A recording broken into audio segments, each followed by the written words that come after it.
blood-soaked grass beneath their feet and gunpowder hanging thick in the air.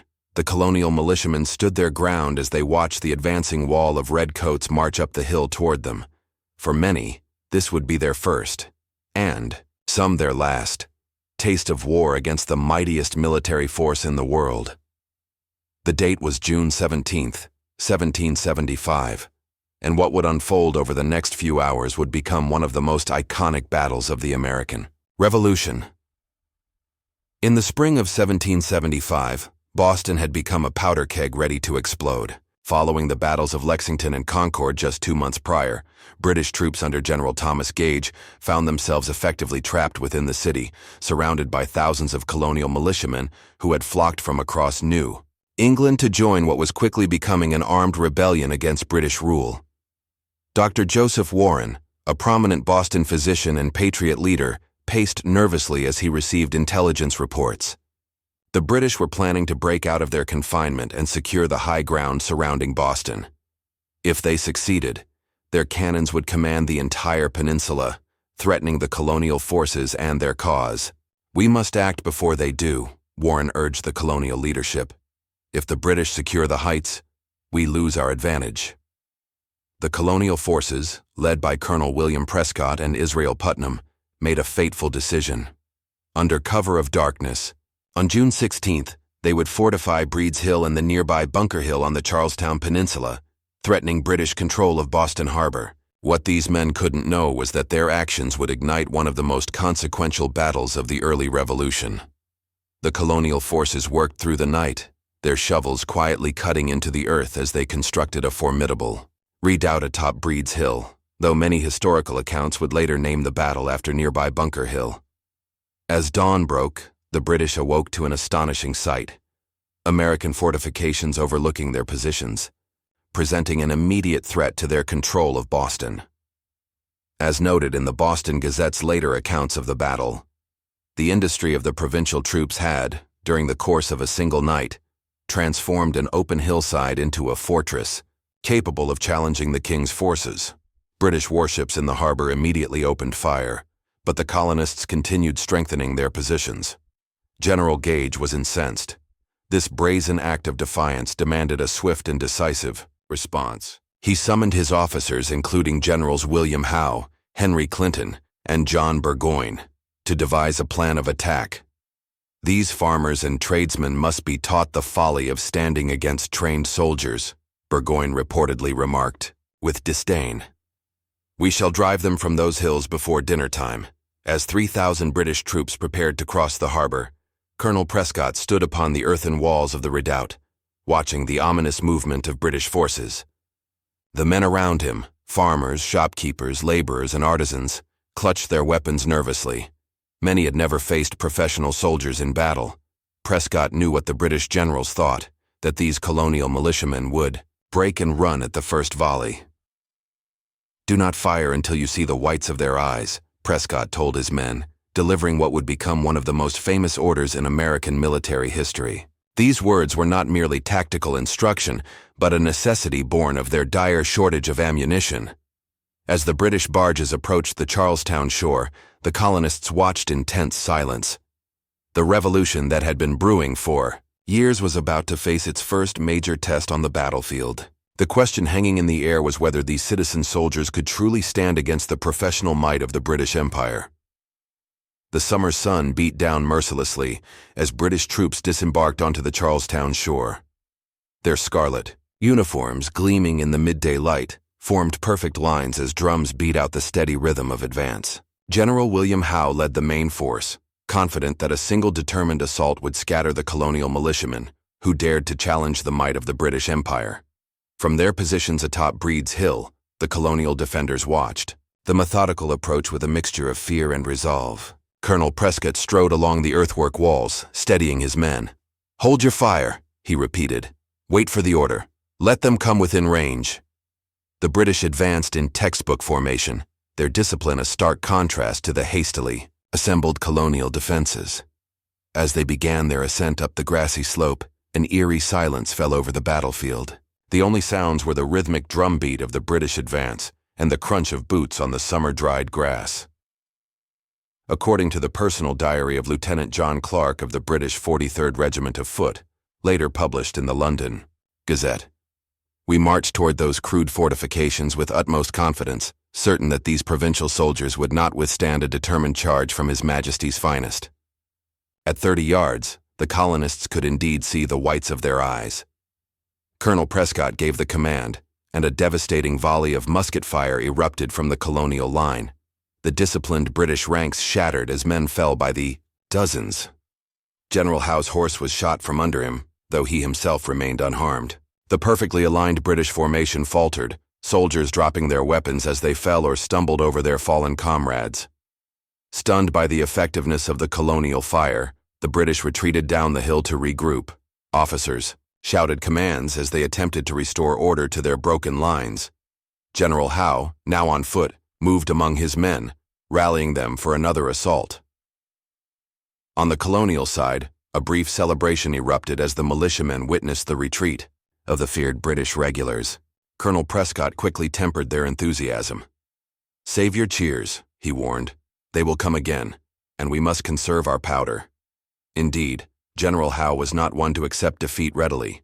He reorganized his forces, adjusting his strategy. Rather than a broad frontal assault, he would focus his attack on the colonial left flank, which appeared less fortified.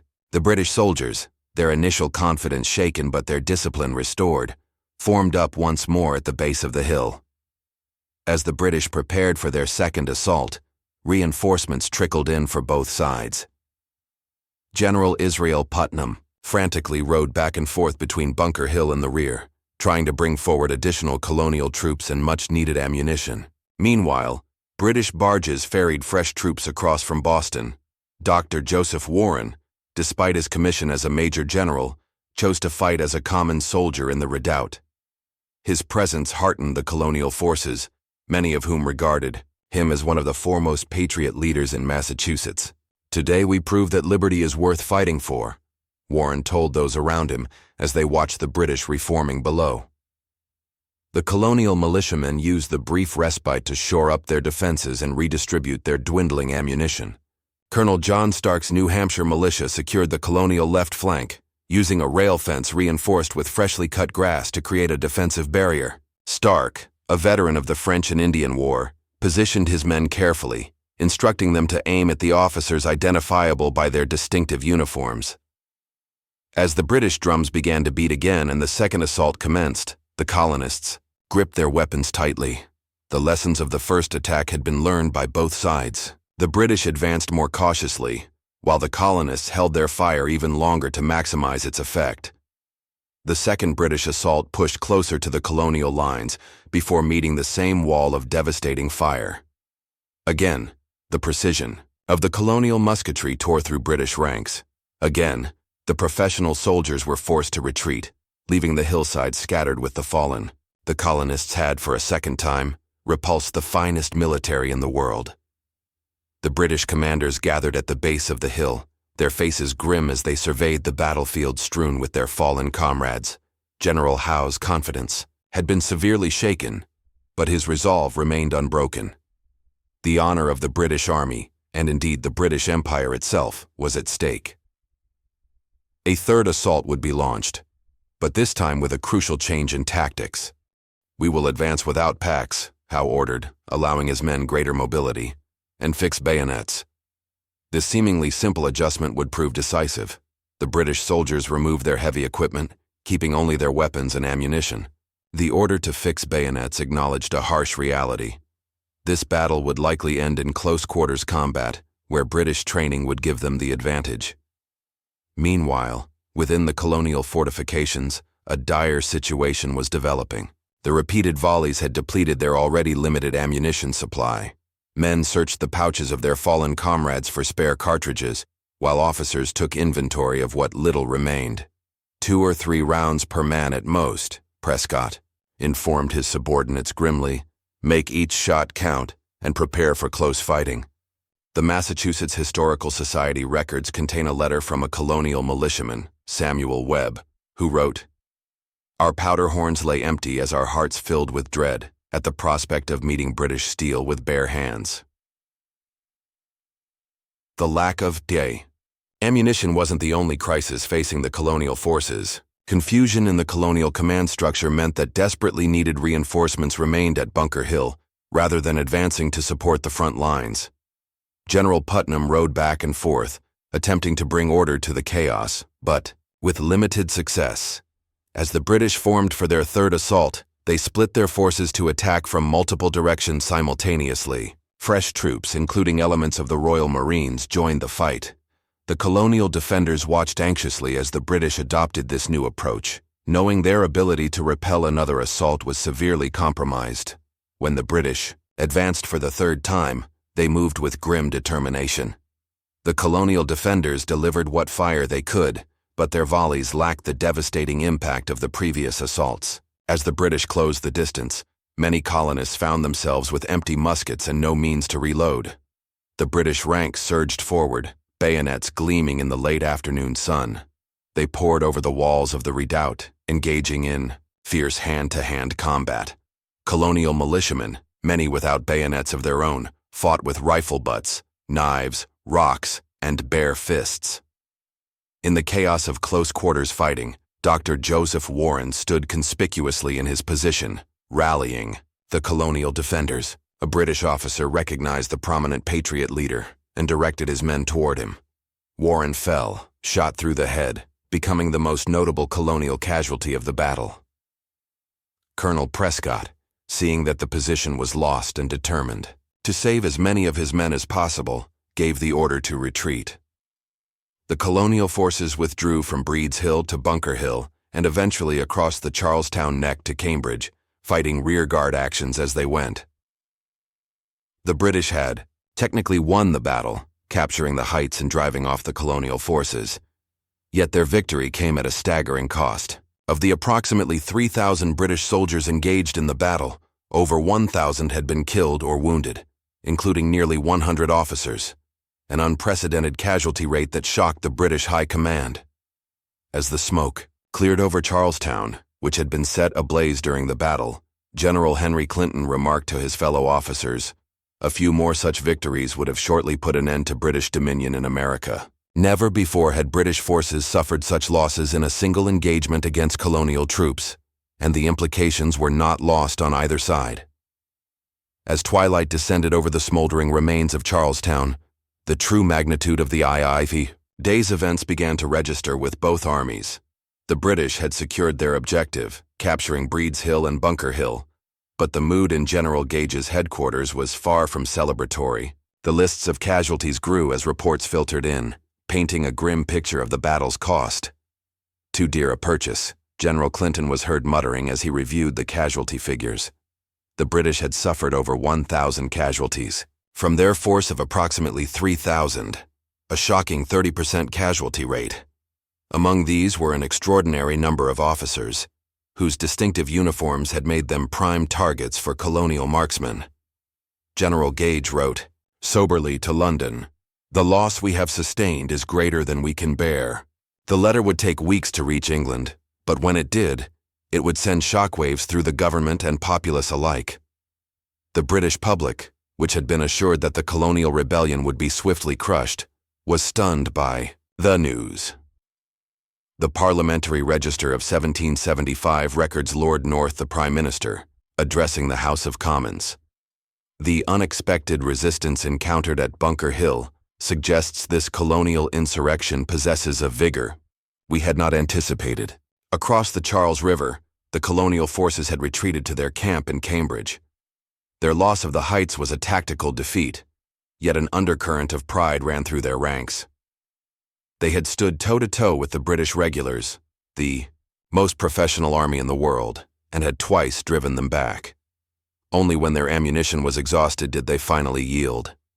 General Artemus Ward, commander of the colonial forces, recognized both the strategic loss and the moral victory contained in the day's events. The battle had demonstrated that colonial militiamen, when properly led and positioned, could indeed stand against British regulars.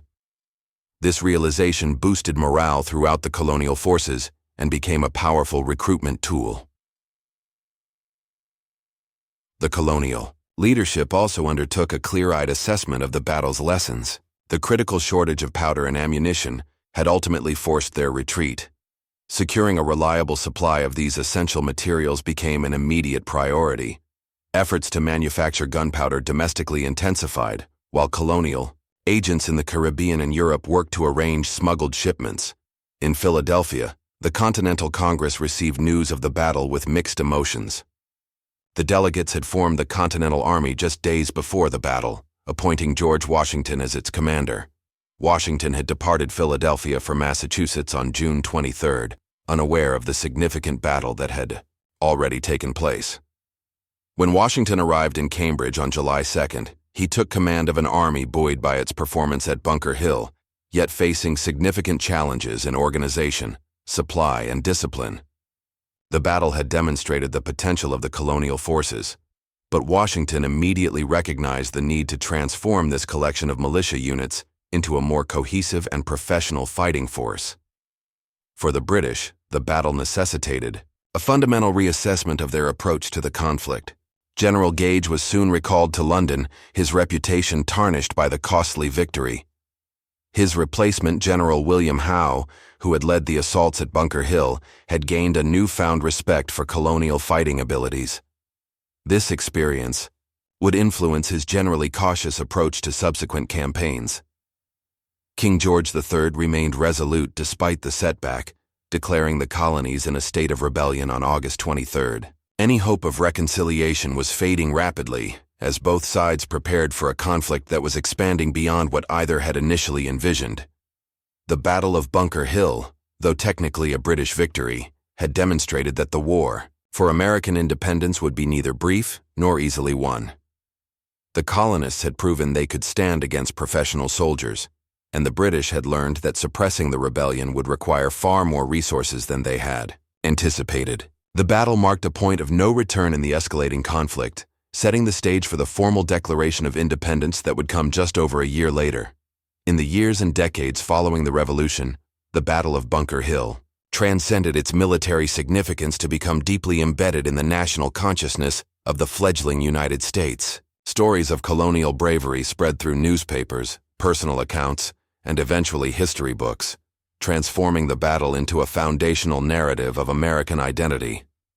Colonel William Prescott's order to "not fire until you see the whites of their eyes" emerged as one of the most enduring quotes from the Revolution, entering the lexicon of American military lore. Though historians debate whether these exact words were spoken, the phrase captured the discipline and resolve shown by the colonial forces that day.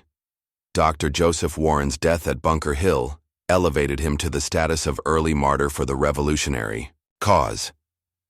John Trumbull's famous painting of the battle prominently featured Warren's death scene, helping to immortalize both the man and the moment. For years afterward, patriotic orators would invoke Warren's sacrifice as exemplifying the price of liberty. The New England Quarterly of 1830 published an elderly veteran's recollection. "We who survived Bunker Hill carried the memory of that day like a badge of honor through our lives. In town meetings and public houses across New England, to say one had stood with Prescott on that hill was to command immediate respect." The tactical lessons of Bunker Hill influenced American military thinking well into the 19th century. The effectiveness of prepared defensive positions, the importance of marksmanship, and the devastating impact of targeting officers became elements of American military doctrine. Future American commanders, including those in the War of 1812 and even some in the Civil War, would study the battle for its insights. In Boston, the memory of the battle took physical form on June 17, 1843, when the Bunker Hill Monument was dedicated. The cornerstone had been laid 17 years earlier in a ceremony attended by the Marquis de Lafayette, the French hero of the American Revolution. The granite obelisk, rising 221 feet above Breed's Hill, though named for Bunker Hill, became one of the nation's first major monuments and a landmark of Boston.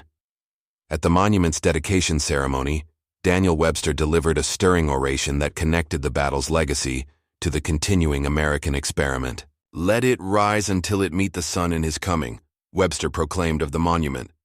"Let the earliest light of the morning gild it, and parting day linger and play on its summit." The battle also entered popular culture through poems, plays, and later films. Grandmother's Story of Bunker Hill Battle, a poem by Oliver Wendell. Holmes Sr., published in 1875 for the battle's centennial, kept the memory alive for new generations, offering a romanticized but emotionally resonant depiction of the conflict. Perhaps most significantly, Bunker Hill provided the American Revolutionary cause with a paradoxical victory narrative, despite being a technical defeat. It demonstrated that victory could be measured in more than territorial gains or tactical outcomes. The moral victory of colonial militiamen standing firm against British regulars, even in eventual defeat, offered a powerful symbol of American determination and potential. This narrative framework, finding victory within defeat through courage and principle, would recur throughout American military history. From the Alamo to Bataan, Americans would draw inspiration from stands against overwhelming odds, often explicitly invoking the spirit of Bunker Hill. For British military historians, the battle became a cautionary tale about the dangers of underestimating unconventional opponents and the potentially prohibitive cost of frontal assaults against prepared positions. The heavy losses suffered by the British officer corps at Bunker Hill would influence tactical thinking in subsequent colonial conflicts. By the mid-19th century, as sectional tensions threatened to tear the young nation apart, both North and South claimed the legacy of Bunker Hill as their own. Northern orators connected the battle to the cause of liberty for all, while Southern leaders emphasized its example of resistance to centralized authority. The battle's significance extended beyond American shores as well. Revolutionary movements in Latin America and Europe drew inspiration from the American example, including the story of Bunker Hill, where citizen soldiers had stood against professional troops in defense of liberty. 2.5 centuries after, the smoke cleared from Breed's Hill. The Battle of Bunker Hill continues to be re-examined, reinterpreted, and recognized for its pivotal role in American history. Modern scholarship has peeled away layers of myth and legend to provide a more nuanced understanding of the battle, even as its symbolic importance remains undiminished in American cultural memory. Archaeological excavations conducted in the early 21st century around the battle site have yielded new insights into the precise locations of colonial and British positions, the types of weapons used, and even the daily lives of the combatants. Musket balls, buttons, and personal effects recovered from the soil have helped historians reconstruct the battle's events with greater accuracy than ever before. The Journal of American Military History published findings in 2010, noting, "Recent archaeological evidence from the Bunker Hill site suggests the colonial forces were more diverse than traditionally portrayed, with artifacts indicating the presence of Native American and African American participants among the defenders." This modern scholarship has challenged some long-standing narratives about the battle. The famous order to not fire until you see the whites of their eyes, long attributed solely to Colonel Prescott, may actually have been repeated by multiple officers including Israel Putnam, reflecting common military wisdom rather than a singular moment of inspiration. Similarly, the neat distinction between professional British soldiers and amateur colonial militiamen has been complicated by evidence that many colonists had significant military experience from the French and Indian War. The battle's ultimate significance has been reassessed as well. While earlier generations emphasized the moral victory aspect, modern historians have highlighted how the battle's outcome shaped British strategy throughout the war. General Howe's experiences at Bunker Hill instilled a caution that would manifest in missed opportunities to destroy Washington's army in subsequent campaigns, particularly at Long Island and White Plains in 1776. The battle has also been situated within broader historical contexts beyond the military sphere. Economic historians have noted how the extraordinary expenditure of ammunition at Bunker Hill, an estimated 90,000 rounds fired by the British alone, illustrated the resource advantages that ultimately favored the British war effort. Political historians have examined how news of the battle affected the Continental Congress's deliberations, accelerating the transition from resistance to revolution.